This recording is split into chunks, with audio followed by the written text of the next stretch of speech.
Hey everybody, what's going on? This is Matt, and today I wanted to talk about learning languages with Netflix, and this is kind of the complete guide to that process. Now, before we get started, I think it's worth noting that if you're really serious about learning languages, it's probably best to use Netflix in tandem with other study methods. And I think this is a big mistake a lot of people do because they're just kind of bored with language learning, and they just think that if I just use Netflix, I'll get all the way to fluency. And the reality is, you really need to use all of the methods out there, whether that's, stuff that's going to help you improve your listening, acquire new words, understand grammar, whatever it is.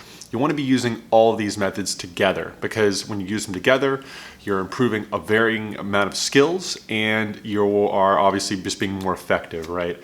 I think a lot of people fall into this trap. Like, there's certain people that just think that listening to music in a foreign language is going to get them completely to fluency. Or Netflix, and it's just not the case. So you really want to kind of combine this with other methods out there. That's how you're going to get the most runway with this method. Now, with that being said, let's go ahead and get started with this. So I think the first thing to just do before you even get started is, what language are you learning and what is your skill level?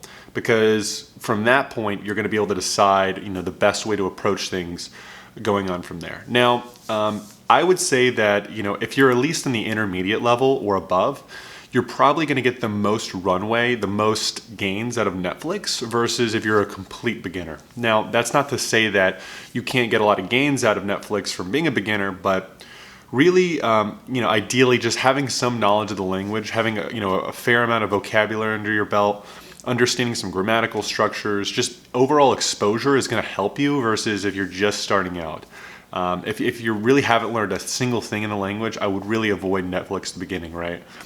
Just learn some of the basics before you get started, because just, if I put on a foreign language in Netflix and I don't know anything about it, I'm not going to understand anything. So I think that's very important to identify, right? The second thing is that, depending on your skill level, some of the content out there is going to be easier or harder to understand. So I think that's very important to keep in mind, right? And it's not going to necessarily be easy to navigate some of it. So the most important thing before you even get started is to have the mindset of experimentation, right? You want to be okay with trying different things out, giving it a shot, and not being afraid to move on to another TV series or movie and not get frustrated or disappointed, because you'd be surprised that you could be at a pretty high level of skill, and one show just makes total sense, and then the next one it makes no sense at all. So don't be too hard on yourself, but the key there is to be very experimental and to definitely be very open to uncertainty, right?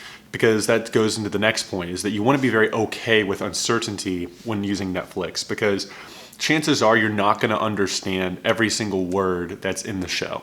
You're not going to understand every phrase. There's going to be grammatical structures that don't make sense.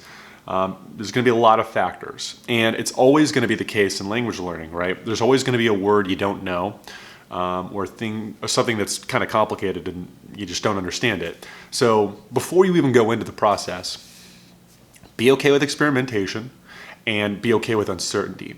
And then identify your skill level, right? Because when you have those three in, we have now a base and a framework to start learning languages with Netflix. So I think the first thing to do is just try to find content that you're interested in. That's really the key step. Think about movies that you would have liked to watch in a foreign language, whether that's things that you've already watched or TV shows, and then at that point, go and see if that content is available in the language that you're learning. You'll find that for at least a lot of the common languages, like French, German, stuff like that, a lot of content does have dubs. So you might have to look a little bit deeper if you're learning something that's not a super common language, right? So I think that's just worth noting. But try to find content that you're interested in. You don't necessarily have to go into authentic content made in the country. So like if you're learning French, you don't have to watch French movies. You can easily find a lot of shows out there that have French dubs, and I think that that's something definitely not to to avoid, right? Definitely be okay with the dubs and look at shows like that, and don't feel like you have to consume the authentic content in the language. I think that's very important. But if you want to look at authentic content, you can easily do that. You can just kind of go ahead and search and just search for movies in the target language that you're looking. There's a search bar up in Netflix for that. Now, I think another cool thing to do with Netflix, by the way, is to change your Netflix account into the foreign language that you're learning. So there you have like some menus that you're reading as you're kind of navigating. It's just like a bonus points kind of thing. You don't have to do it, but it's kind of neat to just change the settings and everything into the language, and it kind of forces you to read and try to pay attention. And it seems really jarring at first and very confusing, but what you'll find actually is that it actually will help you in the long run. You'll get more comfortable with navigating menus in a foreign language and not knowing, and then ultimately it's going to make a lot of gains for you in the long run. So that's something to think about. Now, when you're looking at content, there's ultimately going to be kind of the subtitle issue that you're going to run into, and I've done a video about this. But the question is, do I use subtitles? Do I not use subtitles, or do I use like a translation into English or whatever my native language is? And really, the short end of it is it depends. You want to try all those methods out and see what works best for you, but just note that there are those advantages and disadvantages with using certain subtitles, and I'll link that video below.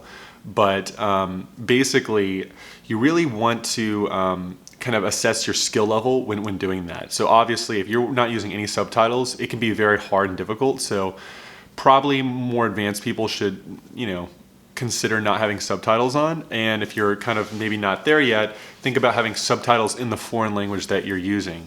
And I would really typically try to avoid having English translations in there, because a lot of times the English translations in Netflix are not a one-to-one with what's being said. So, it's very easy also to just fall into the trap of just reading the English text and not learning the language. So be cognizant of that. I think the other thing about having subtitles on that could be a little bit problematic is, are they a one-to-one with what's being said in the show? So if if the text is different than what's being said, it gets kind of complicated, right? You're trying to read and understand, but it's different from what's being heard. So if you can get closed captioning on there, that's the ideal in the best case scenario. Just because that differential is not going to be ideal, right? And just try all the things out and see what works, but it's just worth noting. So the way I would think about it is, if you want more of the higher level challenge, the more authentic experience, more difficult, don't do any subtitles. If you need a little bit of help and you want to understand things, then definitely put subtitles on, but in the foreign language, and try to make it closed captioning if possible. And if you're really struggling, definitely put English on, but be cognizant that you might be lazy and you might actually just be reading the text like as if you're watching a foreign movie and not using Netflix. So I think that's really important there. Now, something that's actually really worth noting with using Netflix in the language learning process is definitely think about rewatching things over and over again. Now, I know for a lot of people, they just kind of want to enjoy the shows or the movie, but if you can do that, the better, because what you'll find is when you repeat content over and over again, you'll kind of already be prepared, right? You'll know what's already happened. You'll have heard the thing once, and what you'll find is actually your listening comprehension will improve. Your reading comprehension, if you're reading subtitles, will be a lot better. And you'll understand a lot more in your second go-around or even third go-around than the first time. So it's definitely worth doing if it's something that you're open to. I know that can be kind of boring for some people because, a big part of learning with Netflix is the fun aspect, but if that's something that you're open to, definitely give that a try, because you can really get a lot of gains by just repeating content. It's the same for listening to YouTube or podcasts or whatever. But just think about repeating content a little bit, because that can definitely help quite a bit.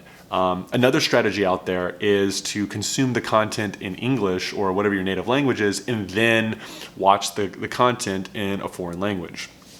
And so that way you kind of have an idea of you're already familiar with the episode, you already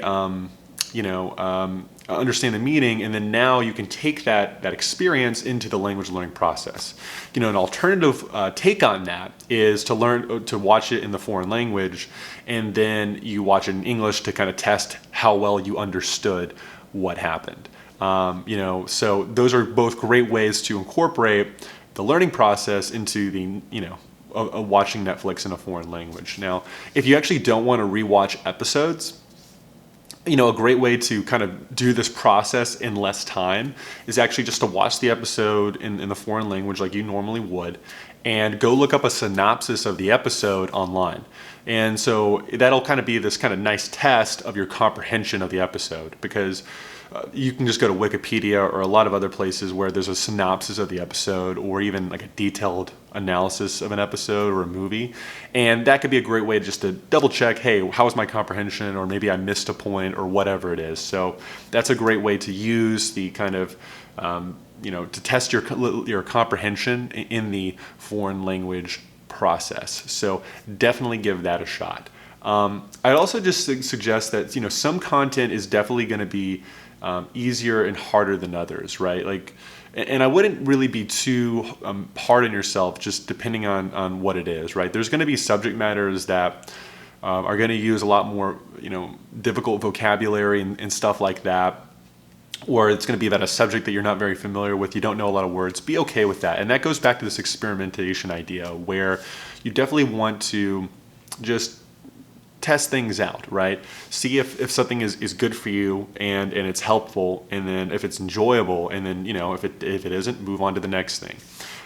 What you'll find actually is a lot of the Netflix original content is actually pretty good, especially if you're willing to watch cartoons or anime and stuff like that. Some of that content's not too difficult to understand. So if you're running into trouble with understanding movies or something like that, give that stuff a try. And what's great about the Netflix original stuff is that a lot of it is, has multiple languages in that content, especially the animes and stuff like that. So it won't just be in English, it'll be in multiple languages.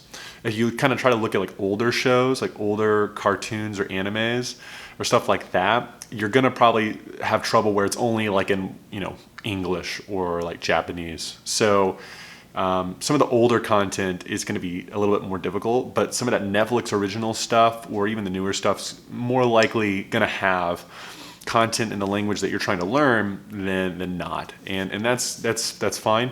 Give that a try. Just really be okay with that experimentation process of trying different things, trying different subject matters out, and trying different subtitle configurations, because that's going to be key. I'd also just suggest that, and this might be a little bit different than normally watching Netflix in the language that your native language, is that there's going to be times where you might get tired, where paying attention is going to be difficult. You're going to lose concentration, or you just kind of get exhausted because you're learning a foreign language. You're trying to understand what's being said. And that can be difficult. So, be okay. Don't be too worried that you might get tired. Wow, I'm watching this Netflix series and I'm exhausted after 30 minutes when normally this doesn't happen. I'd be okay with that. It's okay just to do 15 minutes and then call it quits and take a break or do something else.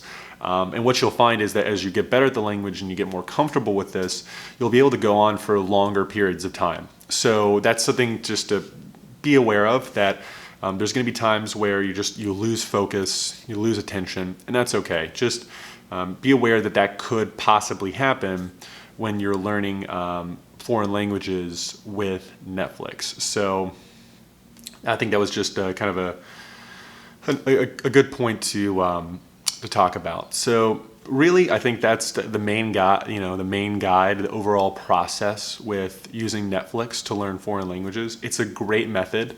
If you just keep doing it and are consistent with it, you'll make a lot of progress. You'll make a lot of gains. It's just something that you want to stick with, and you can get so much out of it, whether that's listening skills, reading comprehension with translations, or whatever. I guess the last point, because I just forgot about this, that I would bring up is the idea of translation. So when you're listening in a foreign language, and especially with no subtitles, there's going to be this temptation to translate like what's being said word for word. And as a beginner and intermediate, that's okay. It's just kind of what we do by instinct. But eventually you're going to want to get away from this translating sentence by sentence kind of thing in the language learning process. You want to just kind of absorb it, right? Because when you listen in your native language, you're not translating as you go, right? You're just soaking it in, taking it in. So obviously it's going to be difficult if you're first starting out, but just try to keep in the back of your mind to eventually try to get to that point where you're not translating every word or every sentence, you're just taking in the language and then you just understand it. And I know that can be very hard to understand, but just try to roll with that and really in the end of the day, have fun with this process. It's supposed to be fun and happy learning with Netflix. So let me know what you think. Leave a comment below and I'll see you in the next video. Take care.